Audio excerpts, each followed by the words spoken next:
ज्ञानदीप लावू जगी। ऐका मैमावडीची बोरे खाया भिल्लणीची, थोर प्रेमाचा भुकीला हाची दुष्काळ तयाला। पोहे सुदाम देवाची फके मारी कोरडीची, थोर प्रेमाचा भुकीला हाची दुष्काळ तयाला। न म्हणे उच्चिष्ट अथवा थोडे, तुका म्हणे भक्ती पुढे, थोर प्रेमाचा भुकीला हाची दुष्काळ तयाला। पांडुरंगा करू प्रथम नमन, पांडुरंगा करू प्रथम नमन, पांडुरंगा करू प्रथम पांडुरंगा करू प्रथम नमन। दुसरे चरण संतांची या, दुसरे चरण संतांची या, दुसरे चरण संतांची या। त्यांच्या कृपा झाले कथेचा विस्तार, झाले कथेचा विस्तार, कृपा झाले कथेचा विस्तार, झाले कथेचा विस्तार।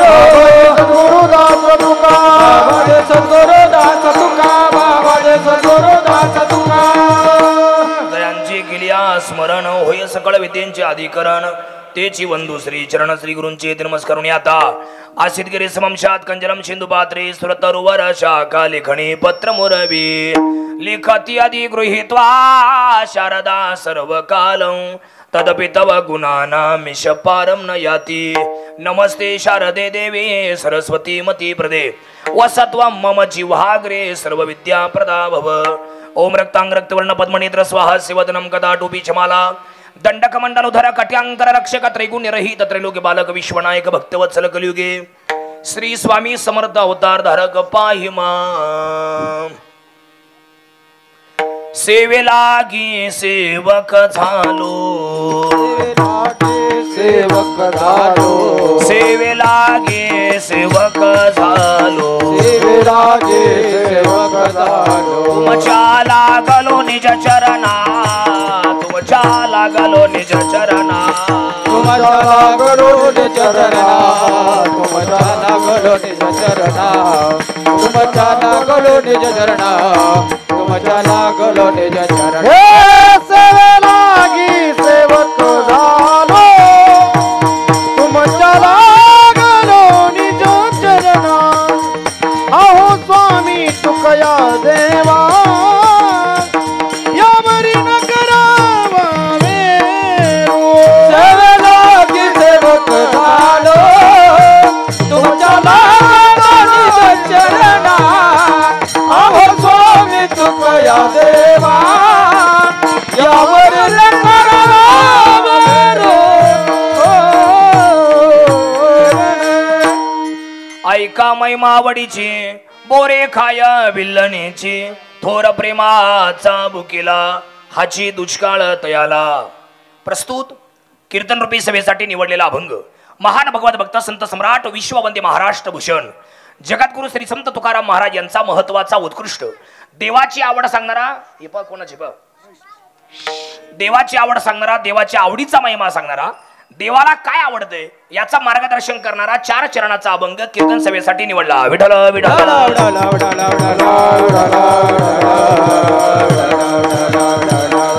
या अभंगाला, या कीर्तनाला, या सभेला सुरुवात प्रारंभ करण्यापूर्वी थोडासा परिहार देणं गरजेचं आहे, महत्वाचं आहे, अतिमहत्वाचं आहे। कशा निमित्त हा कार्यक्रम आहे, सर्वांना ज्ञात आहे, माहिती आहे, कल्पना आहे, तरी पण सांगणं हे सांगणाराचं किंवा वक्त्याचं आद्य कर्तव्य ठरत असल्याने गेली 31 वर्षापासून चालत आलेला हा भव्य दिव्य अखंड हरिनाम सप्ताह नामयज्ञ सोहळा आपल्या या गव्हाणेवाडीला अर्थात मोठीवाडीला याही वर्षी म्हणजे 32व्या वर्षी हा सोहळा या ठिकाणी संपूर्ण होतो आहे। मोठ्या प्रेमाने मिळून मिसळून खेळीमेळी वातावरणात एका आईची लेकरं होऊन सगळी माणसं आपण एकत्र आलात आणि मोठा जल्लोष आपण या ठिकाणी करतायत। आजचा त्यातला हा दुसरा दिवस आहे आणि या दुसऱ्या दिवसाची कीर्तन सेवा समस्त ग्रामस्थ मोठीवाडी, समस्त आई बहिणी मोठीवाडी, समस्त वडीलधारी मंडळी मोठीवाडी, सप्ताह कमिटी आयोजक नियोजक मोठीवाडी या सर्व लोकांनी दिलेलं मला हे निमंत्रण आणि या सर्वांचा निरोप ज्यांनी माझ्यापर्यंत पोहोचवलाय ते आपल्याच गावातले वारकरी संप्रदायाचे पाईक अर्थात दत्ताभाऊ मोठे आणि त्यांचे सगळे सहचारी जे जे असतील ते सगळ्यांचे नाव पाठ नाही, या सर्व लोकांनी दिलेलं हे निरोप आणि निमंत्रण त्यांच्या निमंत्रणाचा स्वीकार करून या ठिकाणी उभा आहे। या कीर्तनाकरता उभ्या महाराष्ट्राला पूज्य झालेली मंडळी या ठिकाणी हजर आहेत। गोड गळ्याचे धनी, किती गोड माणसं तुम्ही आणलीत, एकदा टाळ्या वाजवा त्यांच्याकरता. वा वा वा. तुम्ही दोघांनी मागल्या जन्मात काय कुकेळा खाली होती का काय? ऐका, गोड गळ्याचे धनी आदरणीय संभाजी महाराज, गोड गळ्याचे धनी आदरणीय रामदास महाराज आणि मृदंगाचार्य ओमकार महाराज. वा वा, खूप छान. विनेकरी तुम्हाला वंदन, सगळ्या टाळकऱ्यांना वंदन, सगळ्या आई बहिणींना वंदन. आणि उभ्या महाराष्ट्राला ज्या चॅनलचं नाव माहिती आहे, मी पण त्यांचा फार मोठा फॅन आहे. ज्ञानदीप लावू जगी प्रसिद्ध युट्यूब चॅनल आहेत. प्रत्येकाने तो सबस्क्राईब करा, लाईक करा, शेअर करा. त्या निमित्ताने काय होईल, ज्या दिवशी तुमचं मन उदास होईल, जेव्हा तुम्हाला कंटाळवाणं होईल, जेव्हा तुमचं मन सुन्न होईल, त्यावेळेला त्या चॅनलला भेट द्या. मोठ्या मोठ्या विद्वान कीर्तनकारांची कीर्तनं त्या ठिकाणी शूटिंग झालेली आहे आणि तुम्हाला ते कीर्तन ऐकून प्रसन्न वाटेल, मन तुमचं भरून येईल आणि दिवस तुमचा सुखानंदाचा जाईल. ते ज्ञानदीप युट्यूब चॅनल अर्थात सुरेश महाराज गावडे आहेत. वा वा, खूप छान. सगळ्यांना एकदा वंदन करतो आणि कार्यक्रमाला सुरुवात करतो. विठ्ठल विठ्ठल.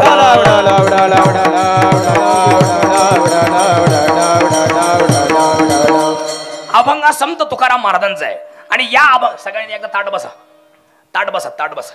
प्रफुल्ल बसा, प्रफुल्ल. काय काय प्रफुल्ल दिसतायत, काय काय फुल्ल दिसतायत. जेवण नाश्ता म्हणतोय मी. चहा बिया पिऊन आले असतील ना. असेच बसा ताट, आहे का नाही. जरा प्रफुल्ल बसा, जरा प्रफुल्ल. काय काय मागात बसून माझ्याकडे अशी बात आहे का बरं, काही पळावलं का तुमचं. ताट बसा, ताट. काय काय तशी काय माझ्या दाव्याला बसली पुढे येऊन, अशी पाहू राहिली माझ्याकडे. ताट बसा, सगळे मन लावून प्रफुल्ल बसा. आमच्या गावात एका पोराचं नाव प्रफुल्ल आहे. काय नाव आहे? प्रफुल्ल. आणि तो कायम कायम फुल्ल असतो. असा असतो काय प्रफुल्ल. माणसाने प्रफुल्ल असावं, समाधानी बसा. हे बघा असे बसा, हे बघा असे बसा, नाही तर वा मधीच असे. आज काय करू नका. सगळ्यांनी ताट बसा आणि टाळ्या वेळ्या कोणी वाजू नका. उगाच हातबीत दुखायची, पाप बीप लागायचं तुमचं. ऐका, त्यापेक्षा सर्वांगाची कान करून ऐका. विठ्ठल विठ्ठल.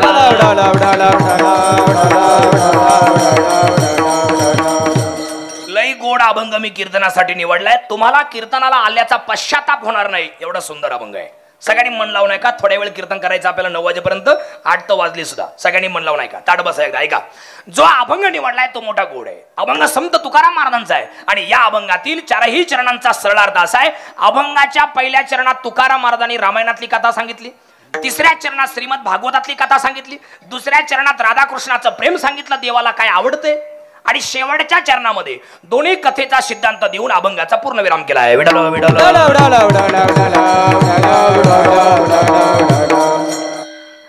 हे बघा, या अभंगाच्या सुरुवातीला 3 गोष्टी महत्वाच्या आहेत. संतांची आवड वेगळी, जीवाची आवड वेगळी आणि देवाची आवड वेगळी. संतांची जी आवड आहे ती देवाची नाहीये आणि जी देवाची आवड आहे ती माणसाची नाहीये. माणसांची आवड काय विचारा त्यांना. काय? हा, ल्यावे खावे, ल्यावे खावे बरे असावे सदैव, तेच करियाव संसारे, तेच करियाव संसारे, तेच करियाव संसारे. ल्यावे खावे बरे असावे सदैव, तेच करियाव संसारे, तेच करियाव संसारे. ल्यावे खावे बरे असावे सदैव, हेच कार्य हवं संसारे, हेच कार्य हवं संसारे. ल्यावे खावे बरे असावे सदैव, हेच करी हवं संसारे, हेच करी हवं संसारे, हेच करी हवं संसारे. जीवाची आवड काय? 2 घास मिरची भाकर कवायना पण सुखाची असावी, ही जीवाची माझी माणसांची आवड. राहायला बऱ्यापैकी घर असावं, ही जीवाची माझी माणसाची आवड. आणि घालायला बऱ्यापैकी कपडे असावे, ही जीवाची माझी माणसांची आवड आहे. याच्यापेक्षा चौथी आवड महाराज नाही. असली तर मोबाईल आणि 5वा चार्जर. काय पाहतोय लोकांना दुसरं, आहे का नाही. इथं जर दादा एखाद्या बाईचा, पोरीचा, माणसाचा मोबाईल जर चार्जिंग नसेल ना, टेन्शन मध्ये असतील ते. एवढं चालू कीर्तनाला आपण इंस्टाग्राम तरी पाहत बसला असं स्टोऱ्या, आहे का नाही. ऐका, जीवाची आवड वेगळी, अन्न वस्त्र निवारा या माणसांच्या मूलभूत गरजा आहे. याच्यापेक्षा चौथी आवड माणसांची नाही. संतांची काय आवड आहे तुम्ही संतांना विचारा, तुम्हाला काय आवडते. काय आवडतं तुम्हाला? अति जलद गतीनं अधोगतीला जाणाऱ्या जीवाचं कसं होईल म्हणून रात्रंदिवस रडत राहणे आणि त्यांना मार्ग सन्मार्ग दाखवणे ही संतांची आवड आहे. अजून काय आवड आहे संतांची? माझ्या माझ्या जीवीची आवडी, माझ्या जीवीची आवडी, माझ्या जीवीची आवडी, माझ्या जीवीची आवडी, माझ्या जीवीची आवडी, माझ्या जीवीची आवडी, आवडी माझ्या जीवीची आवडी, माझ्या जीवीची आवडी, पंढरपुरा नेईन गुडी, पंढरपुरा नेईन गुडी, पांडुरंगी मन रंगले, पांडुरंगी मन रंगले, पंढरपुरा नेईन गुडी, पंढरपुरा नेईन गुडी, पांडुरंगी मन रंगले, पांडुरंगी मन रंगले, रंगले. ही संतांची आवडी, माझ्या जीवीची आवडी, पंढरपुरा नेईन गुडी, आणि काय पांडुरंगी मन रंगले, हा पांडुरंगी मन रंगले, गोविंदाचे गुणे वेधले, गोविंदाचे गुणे वेधिले, माझ्या जीवीची आवडी, पंढरपुरा नेन गुडी. ही संतांची आवड आहे, याच्यापेक्षा संतांची आवड नाही. आता ऐका, या अभंगात संतांची आवड पाहिजे नाही, या अभंगात जीवाची आवड पाहिजे नाही, या अभंगात देवाची आवड पाहिजे. देवाला काय आवडतंय माहिती लक्ष ठेवा, की काय आवडतं देवाला.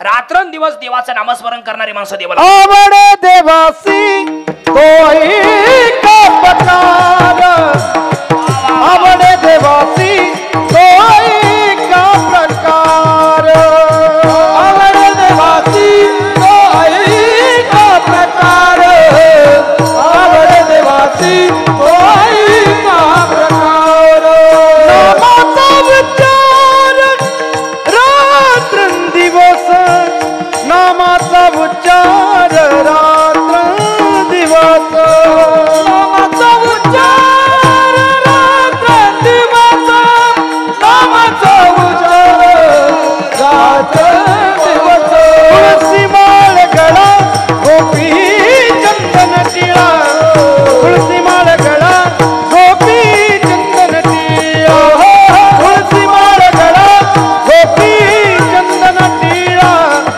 तुळसी माळ गळा गोपी चंदन टिळा, तुळसी माळ गळा गोपी चंदन टिळा, तुळसी माळ गळा गोपी चंदन टिळा, तुळसी माळ गळा गोपी चंदन टिळा, तुळसी माळ गळा गोपी चंदन टिळा. ऐका, देवाला काय आवडतंय आजच्या अभंगात पाहिजे. रात्रंदिवस देवाचं भजन करणारी माणसं देवाला आवडतात, गळ्यात तुळशीची माळ घालणारी माणसं देवाला आवडतात, कपाळाला गंध लावणारी माणसं देवाला आवडतात, अतिप्रिय आवडी तुळशी बुक्का कपाळाला जे लावतात ती माणसं देवाला आवडतात. वैष्णव लोकांविषयी, पारमार्थिक लोकांविषयी ज्यांच्या मनामध्ये प्रेम आहे अशी माणसं देवाला आवडतात. याच्यापेक्षा देवाला दुसरं कोणीच आवडत नाही. आणि एक वाक्य सांगू का, ताट बसा सगळे, या मॉनिटरचा आवाज थोडासा क्लिअर ठेवा. निस्वार्थ प्रेम करणारी माणसं देवाला आवडतात, स्वार्थ प्रेम करणारी माणसं देवाला अजिबात आवडत नाही. काय बोलतो मी, तुम्ही ऐकता ना सगळे, ऐका. निस्वार्थ प्रेम करणारी माणसं देवाला आवडतात, स्वार्थ प्रेम करणारी माणसं देवाला अजिबात आवडत नाही. ऐका सगळे, मोठीवाडी. भगवान कृष्णाला 16,108 बायका होत्या, तरी भगवान कृष्णाचं प्रेम राधेवरती होतं. आणि 16,108 बायांना सुद्धा माहिती होतं की आमच्या नवऱ्याचं प्रेम भगवान कृष्णाचं राधेवरती आहे. एक सुद्धा बाई शब्दाने बोलली नाही. का बरं? ते प्रेम स्वार्थी नव्हतं, निस्वार्थी होतं सुरेश महाराज. आणि राधेला सुद्धा नवरा होता बरं का, मोठीवाडी. राधेला सुद्धा नवरा होता, त्याचं नाव अनाया गवळी. त्या अनाया गवळ्याला सुद्धा माहिती होतं की माझ्या बायकोचं प्रेम भगवान कृष्णावरती आहे. एक दिवस सुद्धा त्याने तिला दुखवलं नाही. का बरं? ते प्रेम स्वार्थी नव्हतं, निस्वार्थी होतं. इतका प्रेम रंगलं राधाकृष्णाचं आई, इतकं प्रेम रंगलं, इतकं प्रेम रंगलं. 16,108 बायका असून एकीच सुद्धा नाव देवाच्या पुढे लागलं नाही, पण राधेचं नाव पहिलं लागलं. भजन काय? भजन काय? राधा राधा राधा. तिकडच्या बाया आवाज येतो का? तिकडे येऊ माईक घेऊन येतो हा. राधा राधा कधी असं आहे सत्यभामा कृष्ण रुक्मिणी कृष्ण असं आहे कधी राधा कृष्ण गोपाल कृष्ण इतका प्रेम रंगलं इतका प्रेम रंगलं इतका प्रेम रंगलं. इकडे बा 16,108 बायका असून एकीचं सुद्धा नाव देवाच्या पुढे लागलं नाही पण राधेचं नाव पहिलं लागलं. याला म्हणायचं निस्वार्थी प्रेम. हा आणि अजून तुम्हाला सांगू पुढे इकडे बा एक दिवस त्या प्रेमाला नजर लागली हो. कोणाची? 16,108 पैकी 4 जणींची. कोणकोणत्या 4 जणी? सत्यभामा मित्रविंदा कालिंदी आणि रुक्मिणी. या 4 जणी एकत्र बसल्या. रात्री 8 वाजता जेवण झालं 4 आणि बसल्या मोबाईल पाहत. आणि तेवढ्या सत्यभामेने इंस्टाग्राम ओपन केलं आणि सत्यभामाला राधेनं फॉलो केलं होतं आणि हिला तिनं फॉलो बॅक दिलेला होता. आणि तेवढ्या सत्यभामेनं राधेच्या स्टोरीला आपला नवरा पाहिला.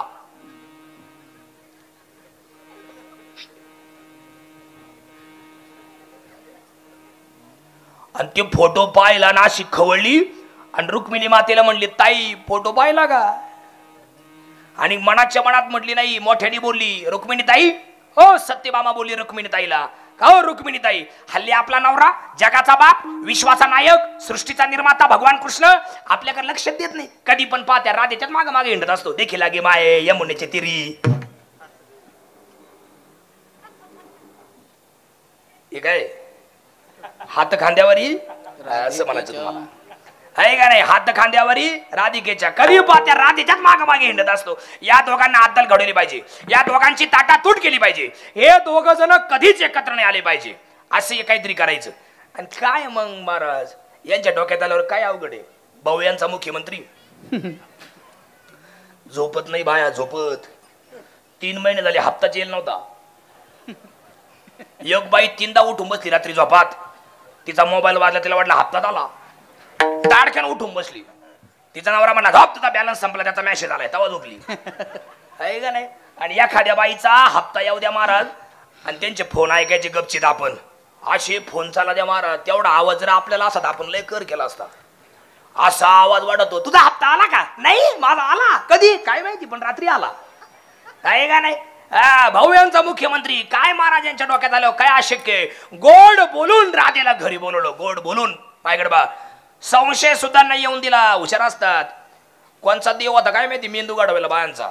तो देवच गायब झाला मेंदू गाडून आहे का नाही. गोड बोलून राधेला घरी बोलवलं आणि 180 डिग्री सेल्सिअस इतकं कडक गरम उकळलं दूध आणि राधेला पाजलं. राधा घटा घटा दूध पिली तिला काहीच झालं नाही. पण एक सांगू का संध्याकाळी जेव्हा राजगादीवर भगवान कृष्ण झोपले आणि या 4 जणी पुन्हा देवाच्या सेवेला सत्यभामा मित्रविंदा कालिंदी रुक्मिणी. कोण देवाचा हात दाबतय कोण देवाचं डोकं दाबतय कोण देवाची पाठ दाबतय कोण देवाचा पाय दाबतय. आणि नेमकं रुक्मिणी मातेच्या हातात देवाचा पाय आणि पाय दाबत दाबत जेव्हा तळपायाकडे लक्ष गेलं इकडे बाना मोठेवाडी लिंबू एवढले फोड देवाच्या पायाला आले होते. एवढले लिंबू एवढले ते फोड पाहिले दादा अशी खवळली देवाला. मी तिथेच होतो मला माहिती. अशी खवळली काय म्हणली माहिती का? काय कुठे गेलते बिगार चपलाचे पराक्रम गाजवायला एवढले फोड तुमच्या पायाला आले. भगवंतांनी तोंड बारीक केलं सांगितलं ए सत्यभामे मित्रविंदी कालिंदी रुक्मिणी तुमच्या 4घींचा पराक्रम या. म्हणजे अगं माझी प्रिय सखी राधा अगं माझ्यावरती निस्वार्थ प्रेम करणारी माझी राधा अगं मी भगवान आहे मी ईश्वर आहे या नात्याला उदात्त हेतू प्रेम करणारी माझी राधा. आणि तिच्यावर माझ्यावर तुम्ही संशय घेतला ना ग. ध्यानात ठेवा मोठेवाडीच्या बाया जर तुमच्या मनात एकमेकांबद्दल संशय येत असेल तर उद्या सकाळी गाडीत बसायचं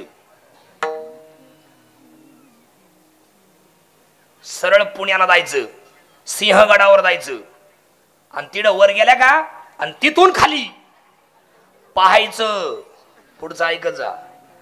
तिथून त्या निसर्गाचा आनंद घ्यायचा आणि समोरासमोर बसून संशय दूर करायचा तर संसार टिकेल अन्यथा फारकत. कारण जगातलं सगळ्यात मोठं पाप जर काय असेल तर संशय. संशयावनी घोर अनेक पाप नाही घोर. जगातला सगळ्यात मोठं पाप संशय आहे. ए सत्यभामे ए मित्रविंदे कालिंदी रुक्मिणी तुम्ही माझ्या राधेवर माझ्यावर संशय घेतला ना ग. तिला तुम्ही दूध पाजलं ना कडक गरम म्हणून ते फोड माझ्या पायाला आले. म्हटले हे कसं काय शक्य. आजार पेटी मास्तरला इंजेक्शन मृदंग वादकाला गोळ्या औषध विने करीन खाली आणि गुण पाठीमागं साऊंडवाल्यांना हे कसं काय शक्य म्हणले शक्य आहे. अगं सत्यभामे मित्रमेधी कालिंदी रुक्मिणी जेव्हा तुम्ही माझ्या राधेला दूध पाजित होते ना तेव्हा माझी राधा दूध पित होती पण तिच्या हृदयात माझे पाय होते आणि तोंडात माझं भजन होतं म्हणून ते फोड मी माझ्या पायाला येऊ दिले माझी राधा सुरक्षित ठेवली याला म्हणतात प्रेम. आणि मग महाराज संभाजी महाराज देव याच प्रेमाचा भुकेलेला आहे. अभंगाचं दुसरं थोर प्रेमाचा भुकेला थोर प्रेमाचा भुकेला थोर प्रेमाचा भुकेला थोर प्रेमाचा भुकेला थोर प्रेमाचा भुकेला थोर प्रेमाचा भुकेला थोर प्रेमाचा भुकेला थोर प्रेमाचा भुकेला थोर प्रेमाचा भुकेला आची दुष्काळ तयाला थोर प्रेमाचा भुकेला आची दुष्काळ तयाला थोर प्रेमाचा भुकेला आची दुष्काळ तयाला थोर प्रेमाचा भुकेला आची दुष्काळ तयाला थोर प्रेमाचा भुकेला आची दुष्काळ तयाला थोर प्रेमाचा भुकेला आची दुष्काळ तयाला आची दुष्काळ तयाला थोर प्रेमाचा भुकेला थोर प्रेमाचा भुकेला थोर प्रेमाचा भुकेला आज दुष्काळ तयाला थोर प्रेमाचा भुकेला आज दुष्काळ तयाला थोर प्रेमाचा भुकेला आज दुष्काळ तयाला थोर प्रेमाचा भुकेला आज दुष्काळ थोर प्रेमाचा भुकेला आज दुष्काळ तयाला थोर प्रेमाचा भुकेला आज दुष्काळ तयाला आज दुष्काळ तयाला थोर प्रेमाचा भुकेला थोर प्रेमाचा भुकेला. वा वा छान टाळ्या वाजवीचा इकडे बस सगळ्या बाया चाली आवडल्या का टाळ्या वाजवायच्या आणि नाही आवडल्या का उठून जायचं मग कशाला थांबायचं नाही आवडलं आहे का नाही आवडल्या चाली तुम्हाला यांच्या मग वाजवा टाळ्या जोरात हा एकदा यांच्या करता वाजवा. मी काय केलंय तुमचं ऐका मुद्दा आपला चालला होता देव याच प्रेमाचा भुकेलेला आहे. निस्वार्थ प्रेम करणारी माणसं देवाला मिळत नाही. सगळं जग स्वार्थी महाराज काय बोलतोय मी सगळं जग कसं आहे सगळं जग स्वार्थी आहे. या ठिकाणी निस्वार्थी कोणीच नाही. जो प्रामाणिक राहतो नाही त्याची किंमत लोकांना कळत नाही पण जो बोलण्यात लबाड लुच्च्या विश्वासघातकी तोंडावर एक बोलतो मागे एक बोलतो कामापुरता जवळ येतो काम झालं का गरज संपून वैद्य मरो असा जो राहतो ना त्यांचीच किंमत समाजामध्ये जास्त आहे. पण ध्यानात ठेवा सुरेश महाराज कटू सत्य जरी असलं तरी पण ते पराजित कधी होत नाही. एक ना एक दिवस ते उघड होतच आणि असं उघड होतं तेव्हा आपली किंमत डायरेक्ट 0% होऊन जाते. तेव्हा पदरात फक्त एकच गोष्ट पडतील ती म्हणजे पस्तावा पस्तावा आणि फक्त पश्चाताप. त्यामुळे प्रामाणिकपणाला कोणाच्या तडा जाऊ द्यायचं नाही. विश्वासघात कोणाचा करायचं नाही. विठ्ठल विठ्ठल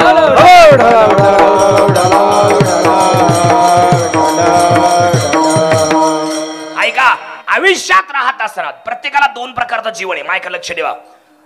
मी आज खूप तयारीने महाराज लय वाईट केली मी प्रवासाने आज हा पण मी इतकं हे चॅनल पाहिल्यापासून मला लय मजा आली. लय जुनं चॅनल आहे महाराज ते लय भारी अवघ्या महाराष्ट्रभर प्रसिद्ध नाव आहे असं दिलंय अभंगाला धरून नाचू कीर्तनाची रंगी आणि ज्ञानदीप लावू जगी. काय गोड नाव आहे महाराज ऐका. त्याच्यामुळे जरा ऐका नाही पहिल्यांदा चालू आहे चॅनलला त्याच्यामुळे चाललंय आपलं. मुद्दा आपला चालला होता हे बघा प्रत्येकाला 2 प्रकारचं जीवन आहे. ताई काकी मावशी आत्या भाऊ सगळे ऐका. प्रत्येक माणसाला 2 प्रकारचं जीवन आहे. कोणतं कोणतं मायक लक्ष ठेवा. एक आध्यात्मिक जीवन आहे आणि एक पर्सनल जीवन आहे.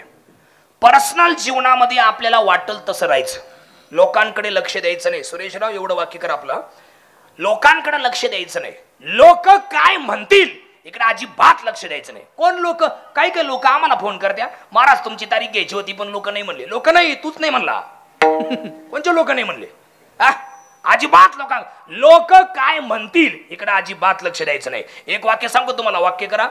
ज्याला आपण आवडतो ना त्याच्या मनात आपण असतो, आणि ज्याला आपण आवडतच नाही त्याच्या डोक्यात आपण असतो. लोक म्हणतात ना तू मग डोक्यात आहे, अरे पण आहे ना, तुझ्या डोक्यात कळे ना पण मी आहे, त्याच्या मनात आपण असतो. दोघांच्या आयुष्यात जीवनात आपलं स्थान असतंच. त्याच्यामुळे लोकांकडे लक्ष द्यायचं नाही, आपल्याला वाटल तसं राहायचं, वाटल ते करायचं, फक्त चुकीची घटना नाही घडली पाहिजे. बाकी तुम्ही कसं रान काही करा. विडल विडल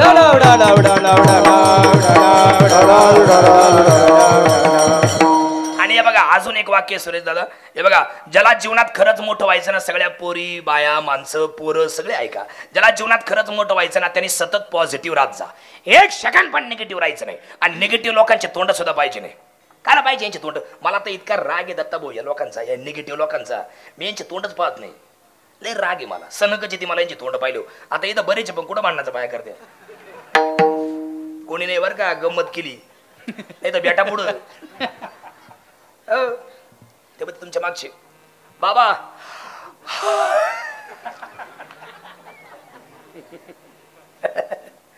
त्यांनी जांभळे किस दिली माहिती का? इकडे पाहा ना, त्यांना जांभळे अशी द्यायची होती,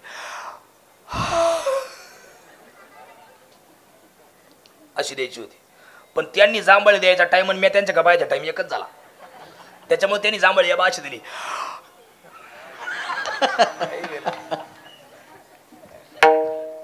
ऐका मुद्दा आपला चालला होता, ज्याला जीवनात खरंच मोठं व्हायचं असेल, वाक्य किती गोडे बघा, लिहून ठेवा, लक्षात ठेवा, सगळे माणसं बाया पोरं पोरी सगळे ऐका. ज्याला कमी वयात आणि कमी काळात मोठं व्हायचं ना त्यांनी सतत पॉझिटिव्ह राहायचं, एक सेकंड पण निगेटिव्ह राहायचं नाही. आणि निगेटिव्ह लोकांचे तोंड सुद्धा पाहिजे नाही. का बरं नाही पाहिजे? या निगेटिव्ह लोकांच्या जवळ गेलं का आपण निगेटिव्ह होतो.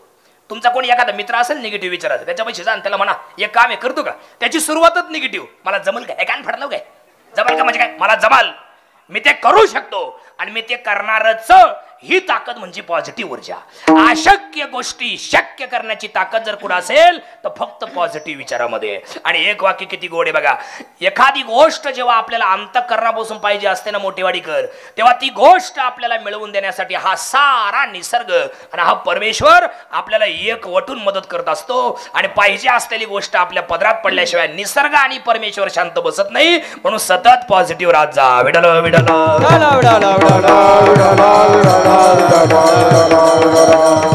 ऐका नाही, कायम पॉझिटिव्ह राहत जा. आणि अजून सगळ्यात महत्वाची गोष्ट तुम्हाला सांगतो ऐका, या जगात राहत असताना अजून एक गोष्ट अशी मारत, आध्यात्मिक जीवनात तुम्हाला वाटेल तसं नाही राहायचं.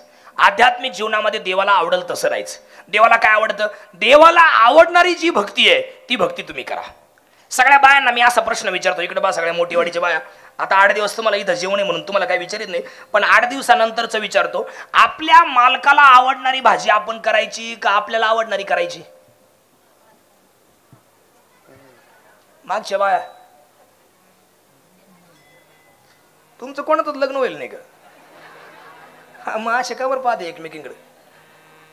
आपल्या मालकाला, बरोबर ना? हात वर करा बरं, सकाळी कोणी कोणी गेलती. आपला नवरा म्हटला पिठलं भाकर कर आजचे दिवस, वांग केलंय वांग खा, ही आपली भाषा आहे का नाही? काय आपण करणार? आपल्या माता बारकाय ना बा, आपल्या नवऱ्याला आवडणारी भाजी जर आपण केली तर आपला नवरा आपल्यावरती प्रसन्न होतो, गोड बोलतो, आदराने बोलतो, आपल्या सगळ्या इच्छा पूर्ण करतो. मग आपल्या नवऱ्याला आवडणारी भाजी जर आपण केली तर आपला नवरा प्रसन्न होतो. देवाला आवडणारी भक्ती केली तर देव किती प्रसन्न होईल. बरोबर बोलतोय की नाही? हा ऐका, देवाला आवडणारी भक्ती म्हणजे काय? देवाला आवडणारी भक्ती म्हणजे हरिभक्ती आहे. दोन्ही गायक फार हुशार आहेत, तिन्ही चारी पण लय गोड आहे. उदाहरण मी सांगणार, पुरावे तुम्हाला चारीपैकी एक देणार. देवाला आवडणारी भक्ती म्हणजे काय? एकदा संत तुकाराम महाराजांकडे मोठीवाडीची माणसं गेले, आमच्या नाशिकची काही माणसं होते, बरेच माणसं एकत्र आले आणि तुकाराम महाराजांकडे गेले. तुकाराम महाराज नमस्कार. नमस्कार. आम्ही मोठीवाडीचे, आम्ही शिरूर तालुक्यातले, आम्ही श्रीगोंदा तालुक्यातले, आम्ही पारनेर तालुक्यातले, आम्ही नाशिक जिल्ह्यातले. महाराज म्हणले काय तुमचं म्हणणं आहे? आमचं असं म्हणणं आहे, आम्हाला भक्ती म्हणजे काय सांगा. तुकाराम महाराज म्हटले तुम्ही काय करता? म्हटले शेती करतो. शेतीमध्ये काय काय करता? म्हटले वांगे कांदे बटाटे. बरं कांदे कसे करता? म्हटले बी असते काळ, हा ते वाफ्यात टाकतो, हा ते पंजाने हलवतो, बरं त्याला पाणी भरतो, हा ते लागवडीच्या लायक झालं की आम्ही काय करतो, तिकडे दुसरीकडे खूप मोठं वावर बांधून ठेवतो, 2-4 एकर किंवा बिघे. आणि लागवडीच्या लायक झालेलं रोप उपटतो आणि तिकडच्या वाफ्यात नेऊन लावतो. तुकाराम महाराज म्हटले याचंच नाव भक्ती आहे. म्हणजे कसं काय? अरे जसं लागवडीच्या लायक झालेलं रोप तुम्ही उपटता आणि तिकडच्या वाफ्यात नेऊन लावता, तसा प्रपंचावरचं प्रेम काढायचं आणि परमेश्वरावरती लावायचं, याचंच नाव भक्ती. माया संसाराचे संकल्पावे माया, संसाराचे संकल्पावी माया, संसाराचे संकल्पावी माया. हेच थोर भक्ते आवडते देवा, संकल्पावे माया संसाराचे, संकल्पावे माया संसाराचे.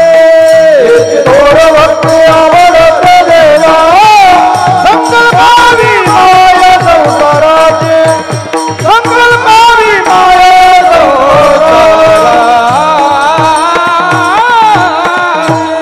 ऐका नाही, अरे जसं ऐका नाही, इकडच्या वाफ्यात रोप उपटून त्या वाफ्यात नेऊन लावता, तसा प्रपंचावरचं प्रेम काढायचं परमेश्वरावर लावायचं, याचंच नाव भक्ती. हेची थोर भक्ती आवडती देवा, संकल्पावी माया संसाराची. देवाला आवडणारी भक्ती आपण सर्वांनी करा. मग देवाला आवडणारी भक्ती जर आपण केली तर देव काय करतो? अभंगाचं पहिलं चरण. ऐका महिमा वडीची, ऐका महिमा आवडते, ऐका महिमा आवडते, ऐका महिमा आवडते. ऐका महिमा आवडते, ऐका महिमा आवडते, ऐका महिमा आवडते, ऐका महिमा आवडते, ऐका महिमा आवडते, ऐका महिमा आवडते, ऐका महिमा आवडते, ऐका महिमा आवडते, ऐका महिमा आवडते. ओ ऐका महिमा आवडते, ऐका महिमा आवडते, ऐका महिमा आवडते, ऐका महिमा आवडते, ऐका महिमा आवडते. बोर खाय भिल्लने, बोर खाय भिल्लने, तोर प्रेमाचा बुकेला,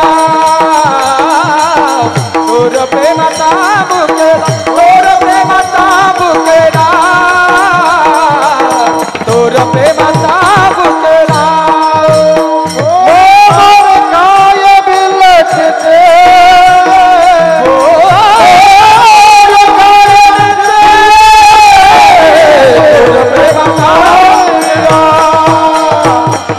थोर प्रेमाचा बुके, थोर प्रेमाचा बुकेला, थोर प्रेमाचा बुकेला. ऐका महिमा आवडते, बोर खाय भिल्लने, बोर खाय भिल्लने, बोर खाय भिल्लने. ऐका महिमा आवडते, थोर काय बिलटते, थोर काय बिलटते, थोर काय बिलटते.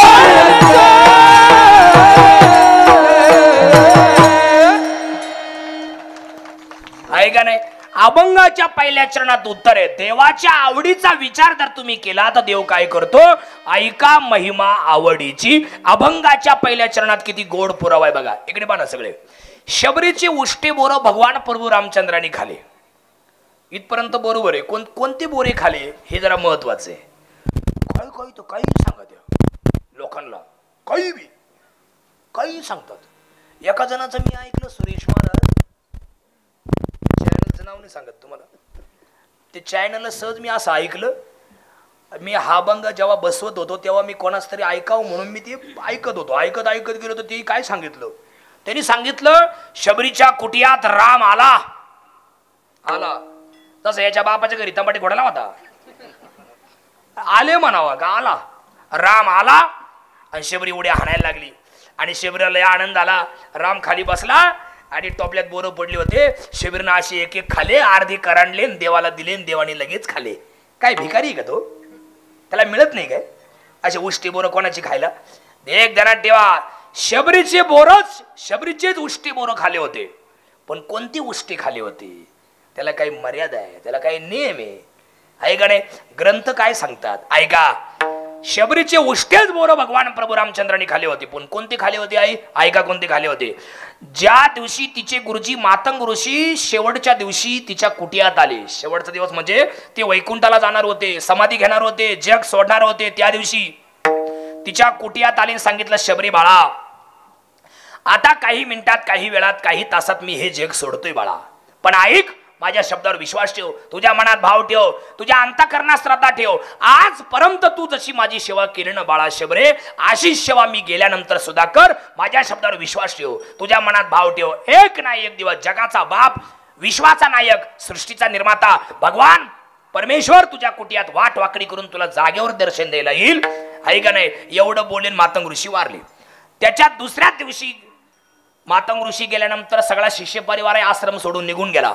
तिसऱ्या दिवशी शबरीला उदास झालं. शबरीने आश्रम सोडला आणि रानावनात फिरू लागली.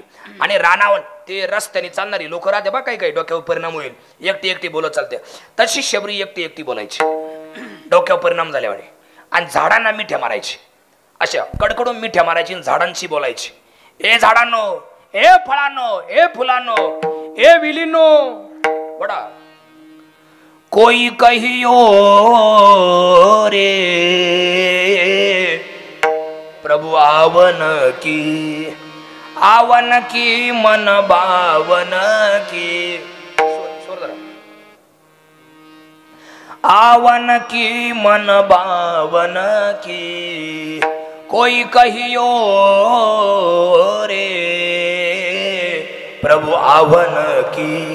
हे झाडांनो, हे फळांनो, हे फुलांनो, वेलींनो, वृक्षांनो, माझा देव पाहिला का? माझा राम पाहिला का? माझा भगवान पाहिला का? सांगा ना, माझा देव पाहिला का? आणि इकडे बा सगळी मोठी वाडी.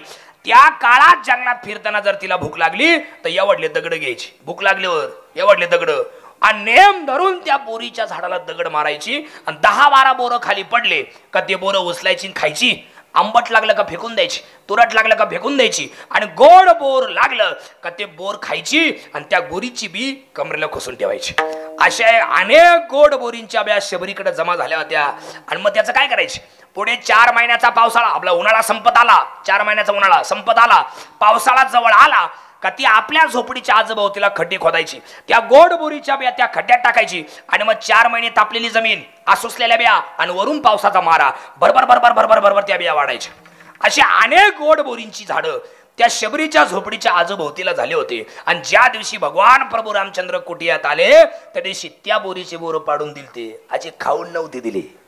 आणि देवानी लगेच खाले, कारण थोर प्रेमाचा भूकेला, थोर प्रेमाचा भूकेला, थोर प्रेमाचा भूकेला, थोर प्रेमाचा भूकेला. हाची दुष्काळ तयाला, हाची दुष्काळ तयाला, हाची दुष्काळ तयाला, हाची दुष्काळ तयाला, दुष्काळ तयाला, हाची दुष्काळ तयाला. थोर प्रेमाचा भूकेला, हाची दुष्काळ तयाला, हो हाची दुष्काळ तयाला, हाची दुष्काळ तयाला. थोर प्रेमाचा भूकेला, हाची दुष्काळ तयाला, हाची दुष्काळ तयाला, हाची दुष्काळ तयाला. थोर प्रेमाचा भुकेला. शबरीचे उष्टेवर भगवंताने खाले, केवळ तिची श्रद्धा, केवळ तिचा भाव, केवळ तिचा विश्वास. अहो तिनं दातही कशी होती की नव्हती काय माहिती. तिने काय आपल्या बायांसारखी बोकणी वरली ती काय? आपल्या बायांची बोकणी माहिती तुम्हाला? तुमच्याकडे बोकणा आहे का? ते मिस्त्रीचा बोकणा ते नाही का, ते शिरूर नगर, शिरूर नगर, शिरूर नगर. आणि आपल्याला कोणी पाहत नाही अशी खात्री झाली का मधीच मोठी वाडी.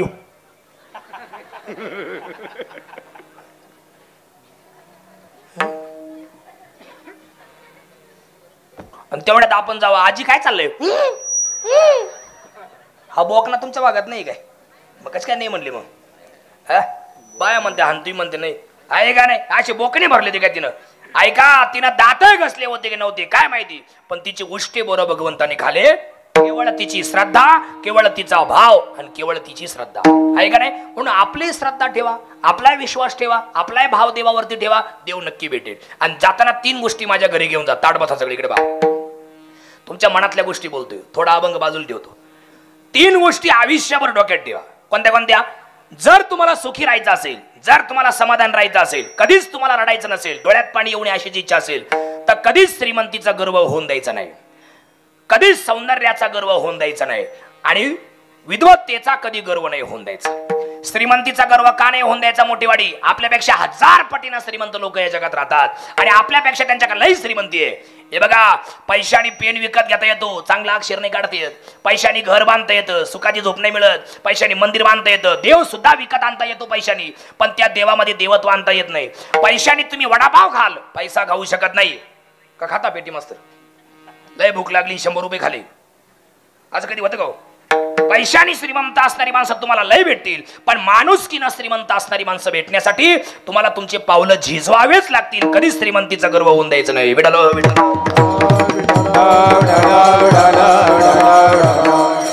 ऐका मोठीवाडी, वेळ प्रत्येकाची येते, हवा प्रत्येकाची होते, संधी प्रत्येकाला मिळते, दिवस प्रत्येकाचे बदलतात. कधीच कोणाला कमी समजायचं नाही. चहाच्या किटलीवाले तिसऱ्यांदा, मी कोणाचं नाव घेतलं का? ऐक नाही. मग ते जर पंतप्रधान होऊ शकतात तर आपण कोणी काहीच होऊ शकत नाही का? काय कोणी कोणाला कमी समजायचं? बाबा, झोपडीवाल्याने असं कधी विचार नाही करायचा आयुष्यभर मी झोपडीत राहील किंवा पत्र्याच्या घरात राहील. आणि बंगल्यावाल्याने असा कधी येडेपणा करायचं नाही आयुष्यभर मी या बंगल्यात राहील. वेळ आली तर पत्र्याचं घर बंगला होऊ शकतो, आणि वेळ जर उलटी फिरली तर बंगल्याचा डायरेक्ट सफरच होईल. त्यात कोणी पाहिले? तुम्हाला नमुना पाहिजे का? नमुना लगेच दाखवतो पा तुमच्या इथलेच. ताट बसा, लगेच दाखवतो. एकेकाळी जे लोक फार श्रीमंत होते ना, त्यांची आज खायची वांदे आहेत. सगळं असून तुमच्या डोळ्यापुढे आले पण असतील ते, तेव्हा त्यांचा काय इतका पैसा बाबा, मोकार पैसा त्यांच्याकडे एकेकाळी, पण आज त्यांची सगळं असून खायची वांदे आहेत. का बरं? गरिबांचा शाप. ते काय करायचे बाबा तेव्हा? त्यांच्या का पैसा मोकार, ते काय करायचे? गरिबांच्या बायकांना, त्यांच्या पोरींना, त्यांच्या नवऱ्यांना वावरात बोलवायचे कामाला, शेतात रोजानं कांदे कापायले, कांदे लावायले, टमाटे खोडाले, टमाटे लावायले, रोजानं कामाला. आणि पैसे द्यायचे जीवावर आले कामाचे रोजाचे का कानाला ऐकवत नाही अशी घाणघाण शब्द बोलून काढून द्यायचे. त्या गरिबांचा शाप लागला, यांची खायची वांदी झाली. अशी माणसं नाही आहेत की नाही? बोला बोला, आहेत की नाही? आणि जे बिचारे सकाळी जेवले तर संध्याकाळी काय खाऊ अशी ज्यांची पंचायत होती दादा, त्यांनी भले भले बंगले बांधले आणि 4-4 चाकाच्या गाड्या घेतल्या, 4 व्हीलर, आणि त्यांना हात करते शिरूरपर्यंत घे ना, पायी पायी आलं घेतो शिरूरपर्यंत. तुला लय तो तुला युगो आता या, आता पायी पायी. वेळ प्रत्येकाची येते, हवा प्रत्येकाची होते, संधी प्रत्येकाला मिळते, दिवस प्रत्येकाचे बदलतात. पण एक वाक्य मध्ये घालतो इकडे बा, वेळ प्रत्येकाची येते, फक्त वेळ येऊ द्यावी लागते. नाही कळलं तुम्हाला? आपल्या मोठेवाडीतली मोठ्यांची एखादी मुलगी, आडनाव मोठे आहे ना, हा, आपल्या मोठेवाडीतली मोठ्यांची एखादी मुलगी, नीट ऐका, उदाहरण चाललंय, नाही तर म्हणजे कोणाच्या घरची. वेळ प्रत्येकाची येते, फक्त वेळ येऊ द्यावी लागते. एवढ्याबद्दल आपल्या मोठेवाडीच्या मोठ्यांची एखादी मुलगी 22 वर्षाची झाली आणि तिच्या वडिलांना असं वाटलं एकुलती एक मुलगी आपली लग्नाच्या वयात आली. आता 2025 चालू आहे, आतापर्यंत शिक्षण चाललं होतं, शिक्षण झालंय, आता आपल्या मुलीचं लग्नाच्या वयात आहे. आता एखादा चांगला मुलगा शोधू, दोघं एकमेकांना जीव लावतील, सांभाळून घेतील आयुष्यभर, असा एखादा चांगला पोरगा शोधू आणि एप्रिल-मे मध्ये दोघांचं लग्न लावून देऊ. म्हणून त्या पोरीच्या वडिलांनी 2025च्या मार्च महिन्यात त्या पोरीसाठी नवरदेव पोरगा पाहायला सुरुवात केली. पण तिच्या नशिबात सटवीनं जर असं लिहिलं असेल मोठेवाडी काय काय या पोरीचं लग्न 2026च्या मार्च महिन्यात होणार आहे, तर त्या पोरीच्या वडिलांनी 2025 मध्ये किती पोर पाहू दे, ते लग्न जमणारच नाही. काहीतरी अडचण येणार, देवकी येईल, नाडी येईल, गोत्र येईल, एखादा भाऊबंद आडवा येईल. मोठी तुमच्याकडे आहे का भाऊबंद आडवा येणे? आहे का नाही? ते काय आहे, तुम्ही नाही म्हणू शकत नाही, मला माहिती ना. अख्या महाराष्ट्रात येते भाऊबंद आडवा येणे म्हणजे काय. माझ्या तोंडात पा तुम्हाला करून दाखवतो. भाऊबंद आडवा येणे म्हणजे काय. समजा मोठ्यांच्या पोरीला पाहायला पाहुणे आले, पाहुण्यांनी पोरगी पाहिली, पोरगी पाहुण्यांना पसंत पडली. इकडे बाबर का तोंडा का माझ्या, पाहुण्याने पोरगी पाहिली, जेवण झालं, चहा झालं, पाहुणे परत निघाले. तेवढ्यात निगोज फाट्यावर त्याच पुरीच्या वाड्यातला एक जण त्या पाहुण्यांना भेटला, मोठी. आणि कसा करतो माहिती तोंडात पाना, नमस्कार नमस्कार. कुठले? राळेगण थेरपाळ. कुठं आलते? मोठी वाटलं. कोणाकडं? मोठे. कोणचे? आमके आमके. कशाला? त्यांची पोरगी आमच्या पोरला पाहिली, तिथं मोडलं. परत पाहुणेच नाही आले. पाहुणे नाही, पाहुण्यांचा फोन सुद्धा नाही आला. याला म्हणायचं भाऊबंद आडवा येणे. काही काही हसले, काही हसलेच नाही, याचा अर्थ ते तसेच. त्याला सुद्धा 5G लागते कळायला. एका जणाने कीर्तन झाल्यावर मला 8 दिवसांनी फोन केला. भाऊ कीर्तन झाल्यावर 8 दिवसाला युट्यूबवरून नंबर घेतला, मला फोन केला. मला म्हणतो नमस्कार. म्हणलं नमस्कार. कमान करे का? म्हटलं हा हा हा हा हा. म्हणलं कोण आहे तुम्ही? ते म्हणे तुम्ही केला ना जोक, मला आता कळला. घ्या काय करायचं काय सांगा. त्याचे काही काही एवढे हसले तरी काही काही बाश भाव दे. काही काही माणसं आहे ना भाऊ, हसती नाही आणि रडती नाही आणि जाती नाही, नीते बसेल. त्यांना तुम्ही सकाळी राम राम करा 6 वाजता, आपण किती फ्रेश आपण म्हणा राम राम, त्याच्या तोंड्या बाजू त्याला सकाळी 9ला भेटा राम राम, संध्याकाळी 6ला भेटा राम राम. हा सध्या काय करते आणि आज मेला मग आहेत परत आम्ही 10व्याला तर नदीवर. कोणची नदी? गोड आहे का नाही? तुमच्याकडे 10व्याचे प्रवचन म्हणजे लय खास. मी 2-3दा आलतो ते गोलेगाव इकडे कुठतरी, कोकडी कुठतरी इथं आहे का नाही, तेरपाळला आलतो एकदा. ते म्हणे फक्त 25 मिनिटं प्रवचन करायचं, आमच्या श्रद्धांजली राहणार एवढी यादी. श्रद्धांजलीला प्रवचन फक्त 25 मिनिटं, तुम्हाला काय बोलायचं ते फक्त 25 मिनिटं बोलायचं आणि बाकी आमच्या श्रद्धांजल्या. म्हणलं रोज बोलवीचा मला. ऐका मुद्दा आपला हा चालला होता, ऐका नाही कधीच नाही. आणि बघा पण किंवा तिला तो आवडेल त्याला ते आवडणार नाही. पण 2025 संपलं. इकडे बा मोठेवाडी 2025 संपलं, 26 साल उजाडलं. 26चा जानेवारी फेब्रुवारी संपला आणि मार्च महिना उजाडला का त्या मोठ्यांच्या जवळचा कोणीतरी एखादा पाहुणा येणार आणि त्या पोरीचं लग्न जमून निघून जाणार. याला म्हणायचं वेळ आल्याशिवाय कुठली गोष्ट होत नाही. वेळ प्रत्येकाची येते, हवा प्रत्येकाची होते, संधी प्रत्येकाची येते. कधीच कोणाला कमी समजायचं नाही. पहिला मुद्दा संपला. श्रीमंतीचा कधी गर्व होऊन द्यायचा नाही. चला दुसरा मुद्दा, विद्वत्तेचा कधी गर्व नाही होऊन द्यायचा. विद्वत्तेचा गर्व म्हणजे काय? इकडे बघा, आपल्यापेक्षा 1000 पटीनं ज्ञानी लोक, विद्वान लोक, पंडित लोक या जगात राहतात. बाबा माझ्या समोर मारुतीराय आणि भाऊ जिवंत आहे. कोण? मारुतीराय. मारुतीराय त्यांना मरण नाही, मारुतीराय अमर आहे. त्यांची शपथ घेऊन सांगतो, मी रोज कीर्तनाला फेटा बांधताना माझ्या मनाला एक गोष्ट सांगत असतो. काय? महाराज तुम्ही आता फेटा बांधणारे, कीर्तन सांगणारे, पण ध्यानात ठेवा तुमच्या पुढे बसलेली माणसं तुमच्यापेक्षा 1000 पटीनं हुशार आहे. हे ध्यानात ठेवायचं मग कीर्तन करायचं. असं रोज मी माझ्या मनाला सांगत असतो. नाही तर आमच्या काही काही महाराज लोकांचा असा समज आहे, आपल्या पुढे बसेल सर याडपटच राहतात. याडपट ती याडपट जेव्हा तुमच्या तारखा घ्यायच्या बंद करतील तेव्हा कळलं याडपट कधी राहत. तुम्ही काय बायकोला कीर्तन सांगाल का? आणि ती तुमचं कीर्तन ऐकलं असं वाटतं काय? ती म्हणशील तिकडे सांगा मोठी वाढलं, आम्हाला नका जाऊ. आहे का नाही? कधीच विद्वत्तेचं काय हुशार लोक आहे सुरेश महाराज, काही काही लय हुशार लोक. तुम्हाला नमुना पाहिजे का? ताट बसा लगेच दाखवतो, लगेच दाखवतो. लय हुशार आहेत बाबा काही काही माणसं. बाबा तुमचं आयुष्य गेलं, आता आमचे दिवस चालू आहे सध्या, पण आमचे दिवस फेल चालले सध्या. अशी पिढी आलीत महाराज. या बाई एवढली एवढली वांगी बा, या बाई बाई हे बाई केवढी गँग बसली बाई, हे केवढल्या चिमण्या या. तेव्हा तिकडे 2-4 ते उड्या मारी, तेव्हा ती 2-4 वांगी एवढली एवढलीची. आता मी ज्या घरात फेटा बांधा तिकडे एक मोदक एवढाच आहे, एवढाच आहे. तो सिनियरला आहे, मला म्हणतो एवढा हुशार आहे. बरं एवढली एवढलीची ती वाचता येत नाही बाबा. 50 वर्षाच्या आजोबाचा बिघडलेला मोबाईल नीट करते. आणि बाबाला सांगायचं बाबा तुम्हाला कळत नाही, नीट वापरा. या बाई पुढे बसेल. कोणी यांचे मेंदू घडवेल असतील बाबा, कोणचा देव असेल यांचा मेंदू घडवायला. काय हुशार लोक आहेत महाराज. तुमच्या माहिती करता बोलू का? इकडे बा सगळ्या बाया मोठेवाडीच्या. स्त्रीला दिवस थांबल्यानंतर जोपर्यंत ती बाळंत होत नाही तोपर्यंत तिच्या गर्भावर जसे जसे संस्कार होतात तसे तसे बाळ जन्माला येत असतात. हे वाक्य कायम ध्यानात ठेवायचं. छत्रपती शिवाजी महाराजांच्या आईनं दिवस थांबल्यानंतर जिजाऊ महासाहेबांना ज्या दिवशी त्या गरोदर राहिल्या त्या दिवसापासून तर बाळंत होईपर्यंत शूरवीरांच्या चरित्र ऐकली होती, शूरवीरांच्या गोष्टी ऐकल्या होत्या, रामायणातल्या कथा महाभारतातल्या कथा श्रवण केल्या होत्या. म्हणून गोर गरिबांचा वाली रयतेचा राजा ऐका नाही छत्रपती म्हणून जन्माला आले ऐका नाही. आणि अजरामर झाले चंद्र सूर्य असेपर्यंत छत्रपती शिवाजी महाराजांचं नाव शिल्लक आहे. आणि त्यांच्या पोटी असा एक जण आला छावा बछडा. मी हात जोडून विनंती करतो, ज्ञानदीप युट्यूब चॅनल या माध्यमातून अवघ्या महाराष्ट्राला वंदन करतो. एकदा छावा चित्रपट पाहून या, खरंच पाहून या. आणि मोठीवाडी ग्रामस्थांना माझी विनंती आहे, सप्त्याचे पैसे जर उरले तर खरंच तो सिनेमा गावात घेऊन या.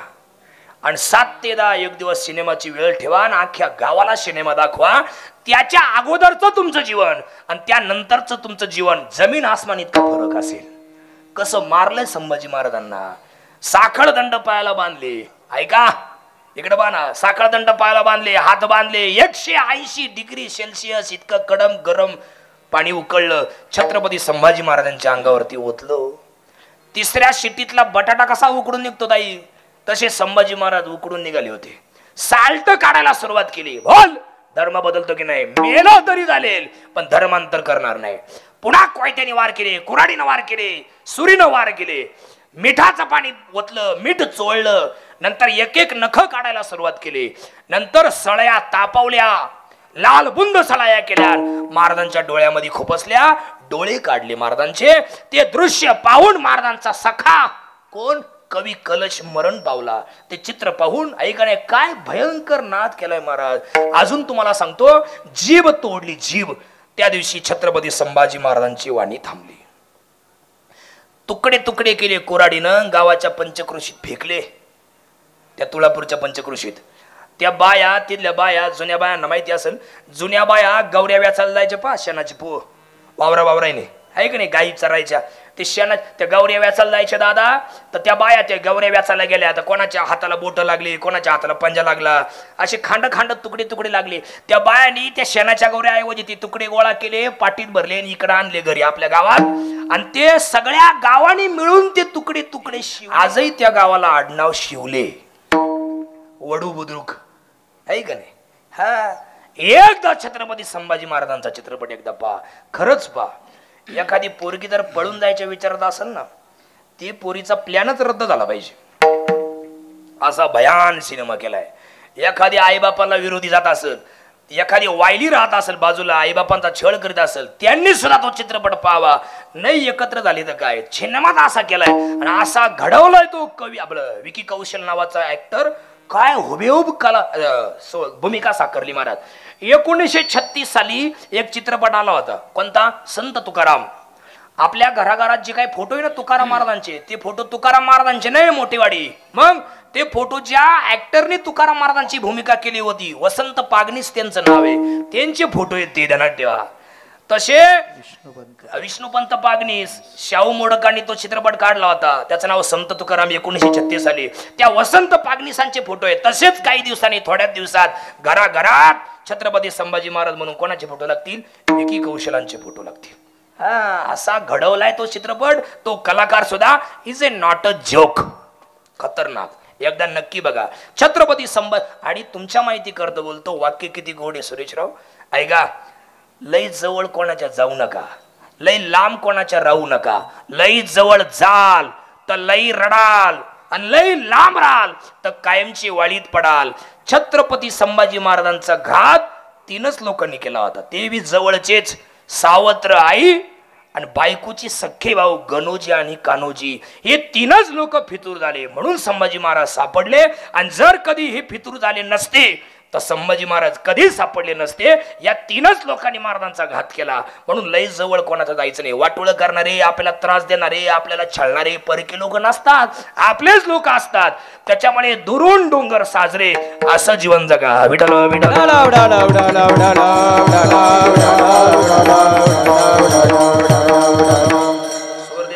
ऐका, मुद्दा आपला चालला होता विद्वत्तेचा कधी गर्व करायचा नाही. चला 3रा मुद्दा, सौंदर्याचा कधी गर्व करायचा नाही. सौंदर्याचा गर्व म्हणजे काय? सगळ्या बाया माणसं, तुम्हाला प्रश्न आहे माझा, ऐका, अजून वेळ आहे आपल्याला, 15 मिनिटं आहे आपले. आपला रंग काळा आहे किंवा गोरा ही ईश्वरानं दिलेली आपल्याला काय देणगी आहे. का खचून जायचं? माझी बायको का बरं गोरीन मी का बरं काळा, माझी बायको काळीन मी का बरं गोरा, असं का अजिबात कधी म्हणायचं नाही. इकडे बा, कोणाच्या रंगावरून कधी जायचं नाही. आपला रंग काळा आहे किंवा गोरा ही ईश्वरानं दिलेली आपल्याला देणगी आहे, कधीच खचून जायचं नाही. आणि एक सांगू तुम्हाला, माणसाचा चांगलेपणा हा त्याच्या रंगावरून ठरवायचा नाही. तो जाडा आहे किंवा बारीकी यावरून सुद्धा नाही, तो उंच आहे किंवा ठेंगणा यावरून सुद्धा नाही, मग तो मनाने किती चांगला आहे यावरून माणसाचा चांगलेपणा ठरवायचा. कधीच सौंदर्याचा गर्व करायचा नाही. आणि काय मोठीवाडीची माणसं आपल्या सौंदर्यात काय उगाच पावडर मदत करते म्हणून बरं चाललंय. 2 दिवस अंगाला साबण लावू नका बरं, आणि तोंडाला 2 दिवस पावडर लावू नका, कुत्रे सुद्धा पळून जाईल. काय म्हणजे का नाही? त्याच्याला काऊन सौंदर्याचा गर्व करायचा? कधीच सौंदर्याचा गर्व करायचा नाही. या 3 गोष्टी डोक्यात ठेवा, आयुष्यात कधी रडण्याची वेळ येणार नाही. आणि देवाला, आणि 2 गोष्टी अजून ऐका, मरण कधी विसरायचं नाही आणि मरेपर्यंत जगवणारा परमेश्वर कधी विसरायचं नाही. परमेश्वर का नाही विसरायचा? जेव्हा दात नव्हते तेव्हा आईच्या स्तनातून दूध दिलं आणि आपलं पोट भरलं, आणि जेव्हा दात आले तेव्हा त्याने अन्न दिलं. त्याने तुझी काय नाही केली चिंता. त्याच्या आवडीचा विचार सर्वांनी करा, निश्चित आपल्याला यश प्राप्त होईल. आणि त्याच्या आवडीचा विचार जर केला तर काय होतं? 3ऱ्या चरणात गोड पुरावा दिलाय बघा. पोहे सुदाम देवाचे, पोहे सुदाम देवाचे, पोहे सुदाम देवाचे, पोहे सुदाम देवाचे, पोहे सुदाम देवाचे, पोहे सुदाम देवाचे, पोहे सुदाम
अभंगाच्या 3ऱ्या चरणात असा पुरावा दिलाय, किती गोड पुरावा आहे हे बघा.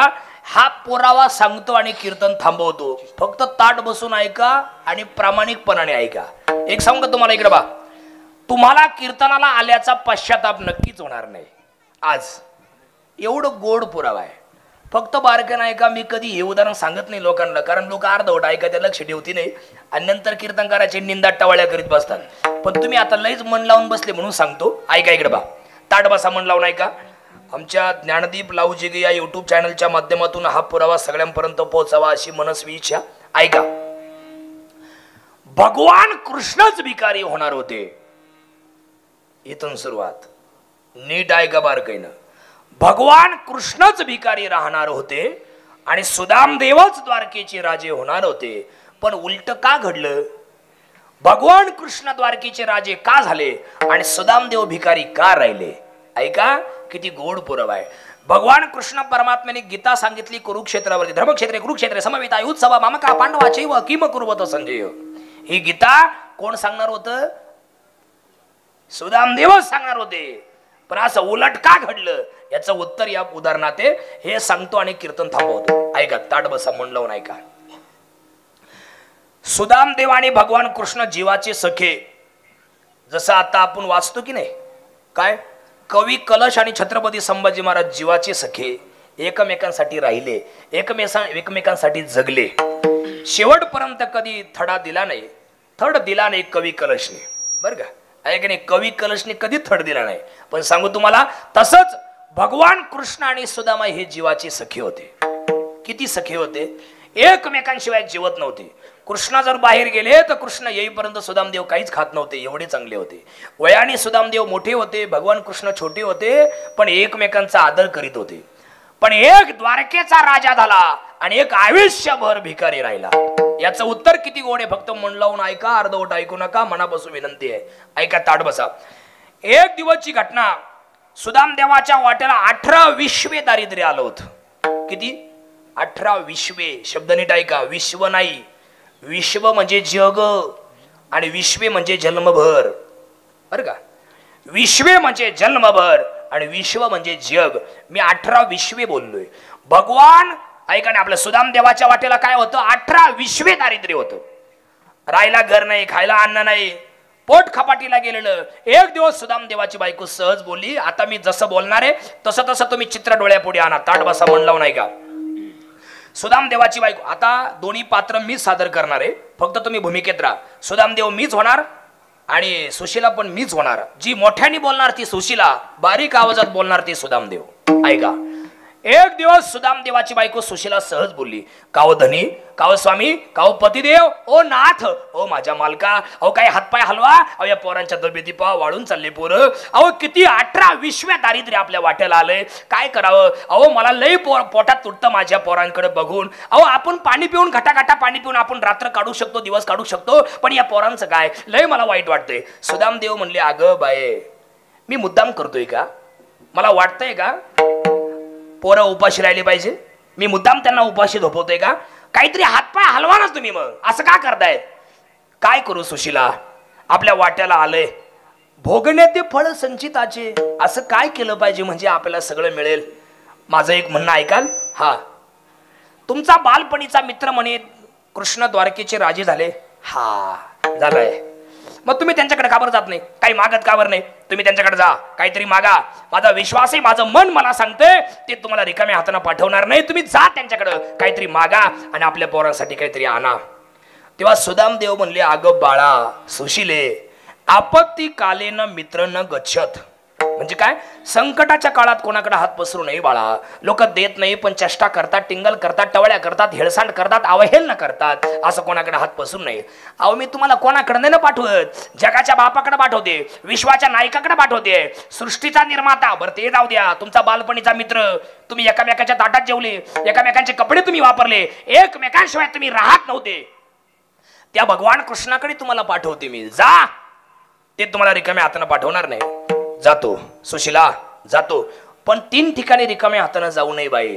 मोठेवाडी, 3 ठिकाणी रिकाम्या हाताने जायचं नाही. आपल्या सद्गुरूंच्या घरी जाताना कधी रिकाम्या हाताने जायचं नाही. देवाच्या मंदिरात जाताना कधी रिकाम्या हाताने जायचं नाही. आणि कोणाच्या घरी जाताना कधी रिकाम्या हाताने जायचं नाही. काहीतरी आण, मी जातो. ही जुनी माणसं आहेत ना, हे बाई धोत्रावाले पुढे बसेल, हे धोत्रावाले जेवढे आहेत ना इकडे बसेल, हे लोगडेवाल्या म्हाताऱ्या हे बा बसल्या पुढे आया. यांनी एक परंपरा लई भारी घालून दिलेली आहे. संस्कृती आपण त्यांची जपली पाहिजे. हे जर कोणाला भेटायला तर चालेल तर नारळ पाणी घेऊन जातील, बिस्किटचा पुडा तरी नेतील, पण रिकाम्या हाताने हे लोक जाणार नाही. काहीतरी नेतीलच.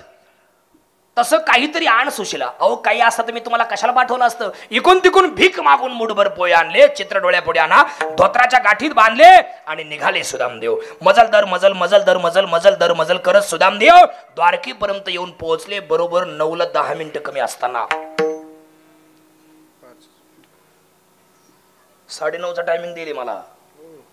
हो ऐका नाही 2:30 म्हटलं चेहराच पडला पाऊस. ऐका संपवणार आहे मी, फक्त उदाहरण एवढं संपू द्या. ऐका मुद्दा आपला चालला होता. द्वारकेपर्यंत येऊन पोहोचले तर तेवढ्या 2 चौबदार तिथे उभे होते सिक्युरिटी. त्यांनी अडवलं आणि ते अडवल्यानंतर एक गरम डोक्याचा होता. तो म्हणला ए कोण रे तू? आणि आम्ही येडे बिडे घेतो उभेत. आला डायरेक्ट मध्ये शिरतोय. रागावू नका मी सुदाम. हा मग काय करायचं? नाही काही करू नका, मी तुमच्या द्वारकेचा राजाचा बालपणीचा मित्र आहे. तो गरम डोक्याचा अजूनच चिडला. म्हटला काय तू आणि भिकारडा थेरडा आणि आमच्या देवाचा मित्र, चल हट, तुझ्यासारखे असे लय भेटा, चल निघ. तो शांत डोक्याचा होता. तो म्हटला का रे कायम घोड्यावरच राहतोय, तर ऐकून घे ना तो काय म्हणतोय. देवाला जाऊन सांग, देव पाठव म्हणले तर पाठवू आणि नाही म्हणले तर पाहू याचं काय करायचं. हा ठीक आहे. तो गरम डोक्याचा चौबदार आतमध्ये गेला. भगवान कृष्ण निवांत सिंहासनावर बसले होते. समोर अष्टनायिका म्हणजे देवाच्या पत्न्या बसल्या होत्या आणि काहीतरी हितगुज चालू होतं. आणि तेवढ्यात हा आला चौबदार गरम डोक्याचा. हा तिडोही घोड्यावर देवाजवळ.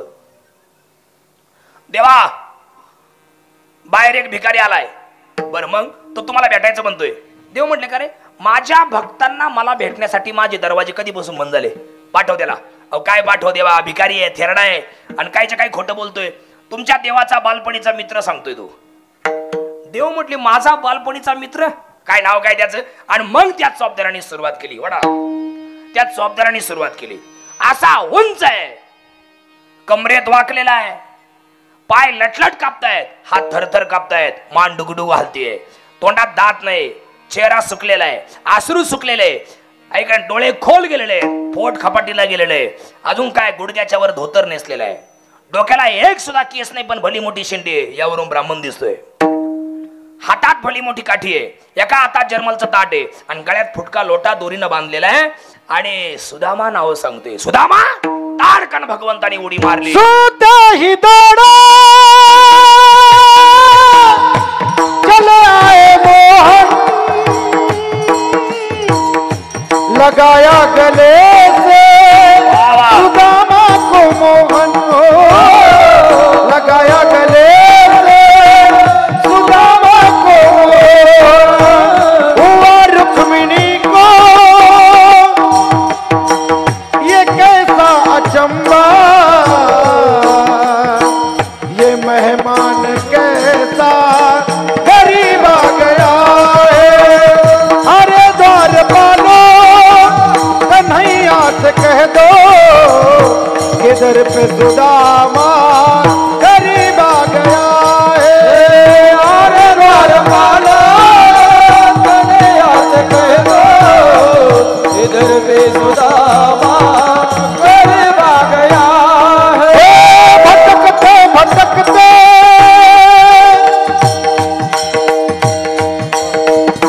न सर पे है पगड़ी, न तन पे है जामा, बता दो कन्हैया को नाम है सुदामा, बता दो कन्हैया को नाम है सुदामा। न सर पे है पगड़ी, न तन पे है जामा, न सर पे है पगड़ी, न तन पे है जामा, बता दो कन्हैया को नाम है सुदामा। न जाने कहाँ से तुम्हारे महल के, न जाने कहाँ से तुम्हारे महल के, सुदामा गरीब आ गया है, अरे द्वार पालो कन्हैया से कह दो इधर पे सुदामा गरीब आ गया है, गरीब आ गया है, गरीब आ गया। माझा सुदाम कुठे? माझा सुदाम कुठे? माझा सुदाम चला दाखवतो. बिगर चपलाचे भगवान धावले. माझा सुदाम रुक्मिणी माता मागे धावल्या. ओ देवा पायात चप्पल तरी घाला, पायात चप्पल तरी घाला, तुमच्या पायात खडे होतील. देव कोणाचा ऐकत नाही. बाहेर पळत आले, त्या चौबदाराला लोटून दिलं, कडक कडून मिठी मारली सुदामाला. इतका रडला जगाचा बाप, इतका रडला विश्वाचा नायक, इतका रडला जगाचा प्रभू. डोळ्यातून पडणाऱ्या पाण्यानं सुदाम देवाची पाठ ओली चिंब झाली. इतका रडला देव, एक वाक्य मध्ये घालतो ऐका. संपूर्ण जग जेव्हा रडतं तेव्हा त्या जगाचे आसरू पुसणं हे भगवंताचं काम आहे. संभाजी महाराज, संपूर्ण जग जेव्हा रडतं दादा तेव्हा त्या जगाचे आसरू पुसणं भगवंताचं काम आहे. पण त्या भगवंताला हे रडवण्याची ताकद निस्वार्थ प्रेमात आहे. इतका रडला जगाचा बाप, कोणाची ताकद होईना पुढे जायची मोठीवाडी. मग आता रुक्मिणी मातेला दया आली, रुक्मिणी माता पुढे आल्या आणि ती बी घाबरत का हो इथंच उभे राहणार आहे का, त्यांना आतमध्ये घेणार नाही का? हा, रथ सज्ज केला मोठीवाडी, रथात बसवले, दोघे जण बसले. सुदामदेव एका बाजूला, भगवान कृष्ण एका बाजूला, वाजत गाजत मिरवणूक आतमध्ये आणली आणि जगाच्या मालकानं, जगाच्या प्रभूनं आपल्या बायकोला आज्ञा दिली. लक्ष्मी म्हणजेच रुक्मिणी बर का, रुक्मिणी लय माझा सुदाम चांगला, एका ताटात आम्ही जेवलो, एका खोलीत आम्ही अभ्यास केला ग, एकामेकांशिवाय काही खात नव्हतो. मी जर कधी बाहेर गेलो लक्ष्मी तर माझा सुदाम मला सोडून खात नव्हता, उपवाशी राहायचा, कितीतरी वेळ माझी वाट पाहत असायचा. लय माझा सुदाम चांगला आहे. पण लक्ष्मी काय तुझी विचित्र लीला आहे बाई, मला तू द्वारकेचा राजा केला आणि माझ्या सुदामाला तसाच ठेवला.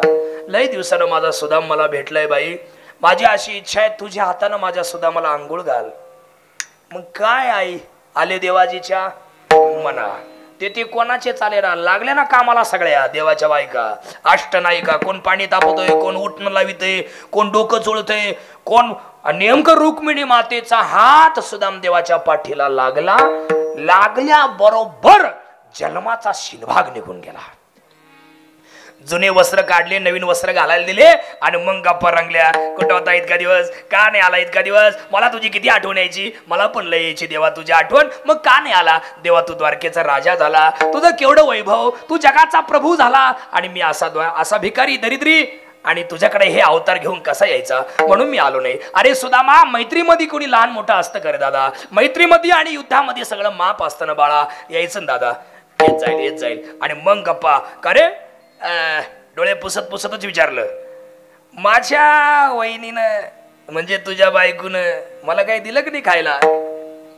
आणि मग सुदाम देवाला बायकोनं दिलेले पोयांची आठवण झाली. सुदाम देवाला लाजीरवाणं झालं. संभाजी महाराज, रामदास महाराज, सुदाम देवाने विचार केला, एकदा असं पाहून घेतलं, इकडे बा नाही बा असं,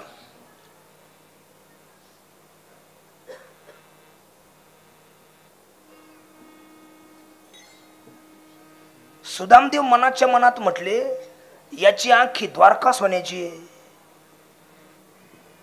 इथं लोखंडाचं काही दिसत नाही आणि आपले मुठभर पोहे कुठं दिवा लावायचा.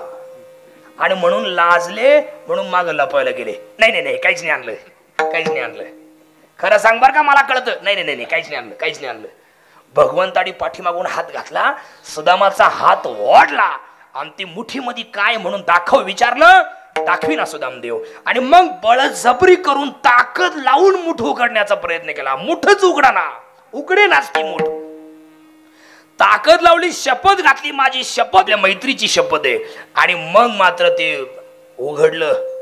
मैत्रीची शपथ घातल्यानंतर जेव्हा ते उघडले तर ते मुठभर पोहे, सुटतो ना कधी कधी शब्द, ऐका, ते पोहे पाहिले चुरगळलेले बर का, असे पोहे पाहिले, त्या पोह्यांमधला शुद्ध भाव आणि मैत्रीचं शुद्ध प्रेम पाहिलं मित्राचं. आणि गपने मारायला सुरुवात केली. कसे महाराज, शिरूरच्या स्टँडवर एखादा भिकारी जर तुम्हाला दिसला आणि तुम्हाला क्यू आली आणि तुम्ही त्याला वडापाव घेऊन दिला, तो कसा खातो, गबा कधी नाही मिळाल्या म्हणे, तसा भिकाऱ्यासारखा देव ते पोहे गप खाऊ लागला.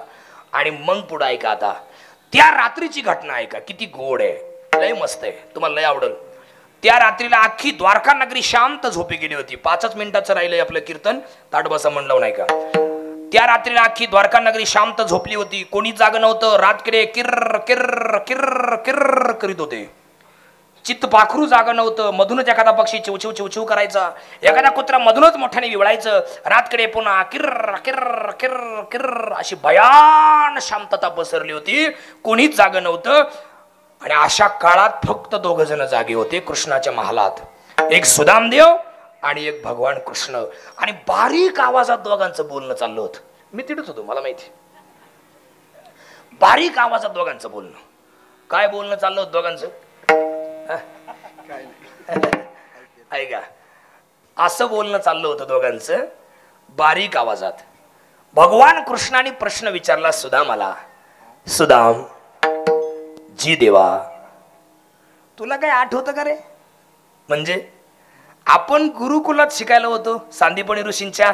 हा बर, मग एकदा रिमझिम पाऊस पडत होता. हा, आणि गुरु माईनं जंगलातून आपल्याला लाकडं आणायला पाठवलं होतं. बरोबर आठवलं देवा. आणि का रे सुदामा, आपल्याला लाकडं आणायला पाठवलं तेव्हा तुझ्याकडे फुटाण्याचं गाठोडं दिलं होतं. भूक लागली का दोघं खा म्हणून सांगितलं होतं. पण सुदामा, तू मला पुढं जाऊ दिलं. रिमझिम पाऊस पडत होता, खाली चिखल होता, तू मला मुद्दाम पुढं काढून दिलं आणि पाठीमागा थांबला, एकटा फुटाणे खात होता. आणि मी तुला विचारलं, सुदामा रे दात का वाजतायत? तर मला काय म्हणला होता? थंडीनं दात कुडकुडतायत, थंडीनं दात वाजू राहिले.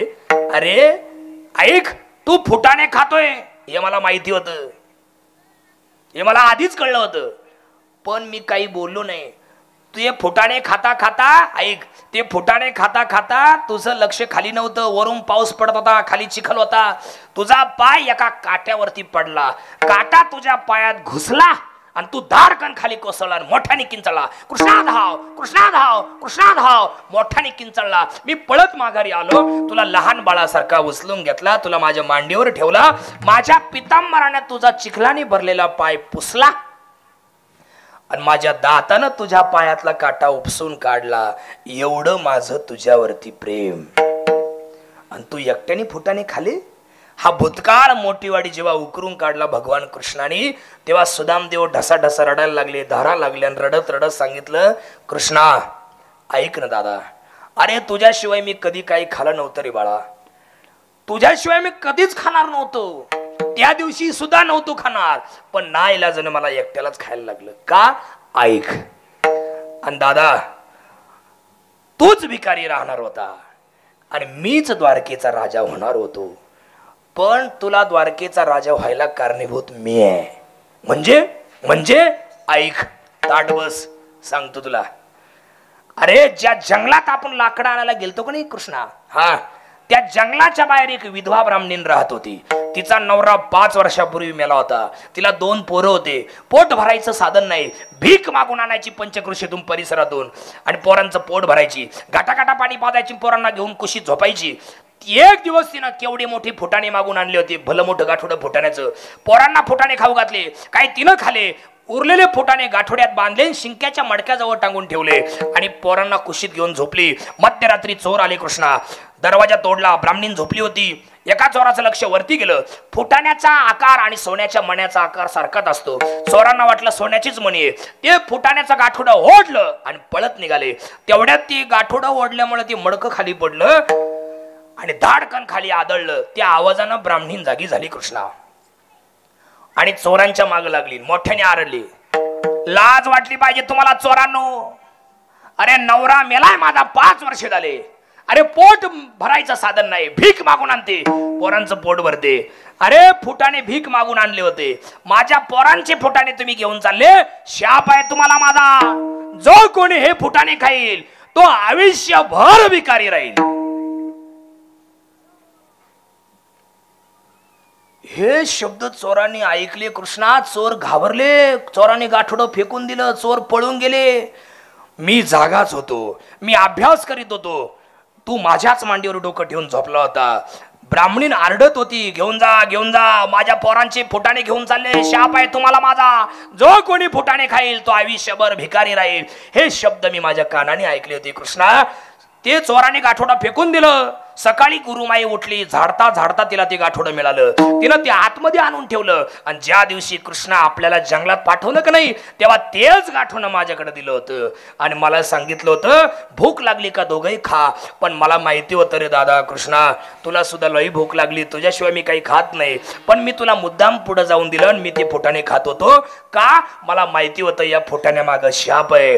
मी विचार केला कृष्णा दादा, अरे माझ्यासारखे हजारो भक्त भिकारी झाले तर चालतील, पण हजारांचा बाप भिकारी होता कामा नये. माझ्यासारखे भिकारी झाले तर चालतील, जगाच्या बापाकडे हात पसरतील, पण जगाचा बापच भिकारी झाला तर आमच्यासारख्या पामराने कोणाकडे हात पसरायचे, म्हणून तुला ते फुटाने दिले नाही दादा. ऐक नाही, हा भूतकाळ जेव्हा ऐकला तेव्हा रडायला लागला जगाचा मालक म्हणजे भगवान कृष्ण. सकाळ झाली, निघायची वेळ आली. रुक्मिणी मातेनं ताट ववाळलं आणि टिळा लावायला गेली तर दचकली. कपाळावरती शब्द लिहिला होता सुरेश महाराज, श्री क्षय. म्हणजे काय? श्री म्हणजे लक्ष्मी, क्षय म्हणजे नाश. जन्मभर भिकारी राहील. पण देवाने तेच अक्षर उलट केलं, यक्षश्री. यक्ष म्हणजे जन्मभर आणि स्त्री म्हणजे लक्ष्मी तुझ्या घरी पाणी भरेल. किती गोड बोलावा. सुदामाच्या कपाळी लिहिले विधीने भिकची मागावी. पण देवाची कृपा झाल्यावर सुदामाच्या कपाळी लिहिले देवाने भिकन मागावी. एका जनार्दनी भोग प्रारब्धाचा हरी कृपेत त्याचा नाश झाला. सुदामदेव निघून गेले पण शब्दाने काही बोलले नाही. देवा, माझ्या बायकोनं मला तुझ्याकडे कशा करता पाठवलं होतं. एक वाक्य लिहून ठेवा सगळी माणसं. सुरेशराव तुम्ही सुद्धा ऐका. कायम मागत राहणं. काय बोललो मी? कायम मागत राहणं हा जीवाचा स्वभाव. काहीच न मागणं हा भक्तांचा स्वभाव. आणि काहीच न मागता भक्तांना कमी न करणं हा देवाचा स्वभाव. सुदामदेव निघून गेले पण शब्दाने सांगितलं नाही माझ्या बायकोनं देवा मला तुझ्याकडे कशा करता पाठवलं होतं. आणि इकडे येऊन पाहता सोन्याची झाली. सुदामा ब्राह्मण दुःखे दरिद्री पिडला, मुष्टी पोहे घेऊन त्याची भेटी लागी गेला. शुद्ध भाव देखून या गाव सोन्याचा दिला गा. विठोबाचा धर्म जागो, त्याचे चरणी लक्ष लागो. ऐका नाही, आखी नगरी सोन्याची करून दिली. आता नीट ऐका बारकाईनं. सुदाम देवाचे पोहे थोडे आहे का जास्त? शबरीची बोरं उष्टी आहे का चांगले? काहीच पाहिलं नाही. कारण थोडे उच्चाथ न म्हणे तुका म्हणे भक्ती पुढे. तुका म्हणे भक्ती पुढे. न म्हणे उच्चिष्ट अथवा थोडे. उच्चिष्ट अथवा थोडे. तुका म्हणे भक्ती पुढे. तुका म्हणे पुढे. घोर प्रेमाचा भुकेला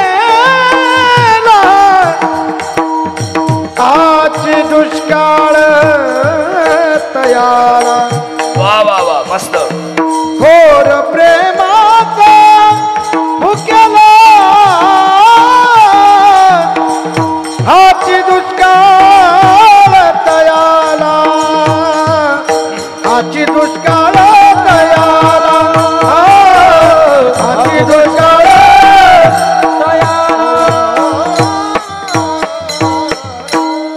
न म्हणे उच्चिष्ट अथवा थोडे. तुका म्हणे भक्ती पुढे. भक्ती म्हणजे प्रेमा पुढे. निस्वार्थ प्रेम परमेश्वराने पाहिलं आणि अख्खी नगरी सोन्याची करून दिली.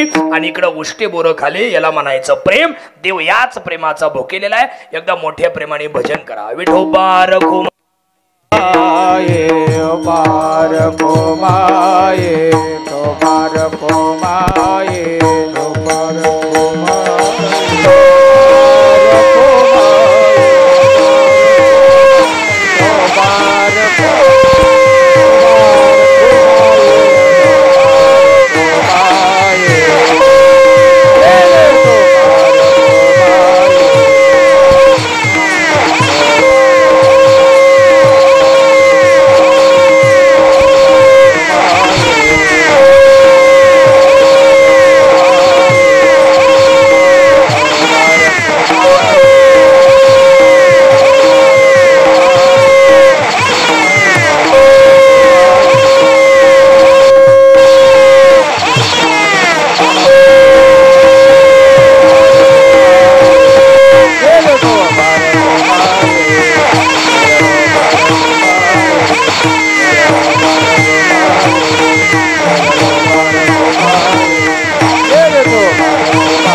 आपलं संपलंय.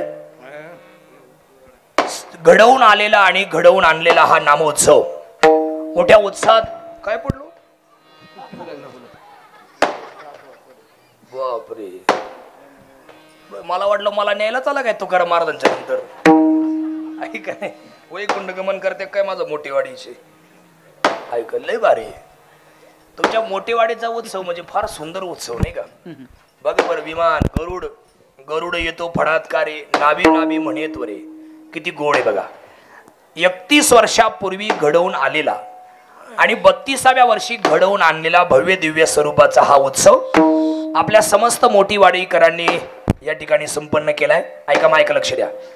अतिशय गोड नियोजन, गोड गायनाचार्य, दोन्ही गायक फार चांगले आहेत. इकडचे दोन्ही तुम्ही पण फार चांगली माणसं आहेत. एकदा मनापासून टाळी वाजवा चौघान करता. मृदंगाचार्य अतिशय गोड आहे, तुम्ही पण फार छान वाजवता. साऊंड सिस्टीम वाले भाऊ फार गोड साऊंड तुम्ही लावला, तुम्हाला धन्यवाद.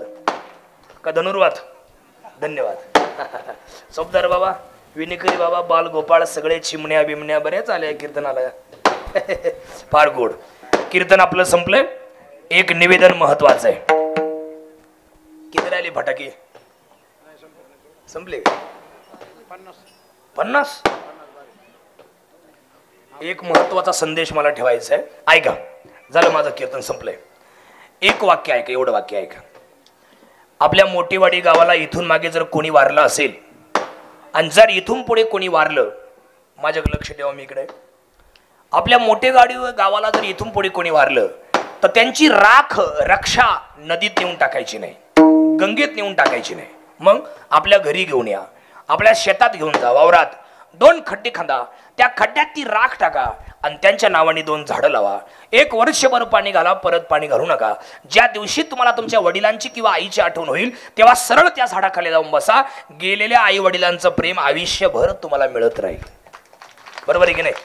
आणि वडिलांच्या नावाने लावताना मोठेवाडीकर वडाचं झाड लावा. का बरं? वडाच्या झाडाला 1000 वर्षाचं आयुष्य आहे. किती वर्षाचं आहे? 1000 वर्षाचं.